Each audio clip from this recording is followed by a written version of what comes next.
ngày ní nhung bên chânในจังหวัดบ่ยมแต่ยมមានยมអាចនៅផ្ទះមើលកូនយមអាចរលួយបានយមអាចមើលថែកូននៅផ្ទាល់ដៃយមអាចធ្វើការងារផ្ទះយមអាចរកចំណូលបានខ្ញុំភាគច្រើនគឺគាត់តែងតែសួរទីតាំងរបស់ខ្ញុំនៅណា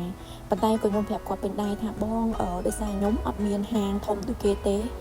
និយាយទៅគឺខ្ញុំបើកនៅផ្ទះដោយខ្លួនឯងអ្នកទាំងអស់គ្នាដោយសារខ្ញុំអត់បានទៅជួលតូបនៅកន្លែងគេទេខ្ញុំត្រូវជាប់មើលកូនតូចផងអញ្ចឹងខ្ញុំអត់អាចយកគាត់ទៅផ្សារឬក៏យកគាត់ទៅបើកតូបបើកអីម្នាក់ឯងដោយសារពេលដែលខ្ញុំបើកនៅផ្ទះពេលណាដែលមានភ្ញៀវគឺម៉ាក់ខ្ញុំគាត់អាចជួយមើលជួយអីបានហើយខ្ញុំក៏អាចរកលុយបានថ្ងៃណាអត់មានភ្ញៀវក៏តាមនឹងទៅថ្ងៃណាមានភ្ញៀវក៏ឆ្លៀតពេលធ្វើម្ហូបបាយទឹករួចហើយ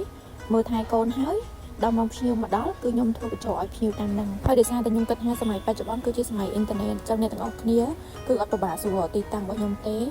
ទីតាំងរបស់ខ្ញុំគឺខ្ញុំធ្វើនៅផ្ទះនៅតាមផ្លូវមាត់ទន្លេនៅម្ដុំវត្តវាស្បូវអ្នកទាំងអស់គ្នាអាច booking មុនបានបើសិនជាអត់ចាំមកអង្គុយចាំទេហើយសម្រាប់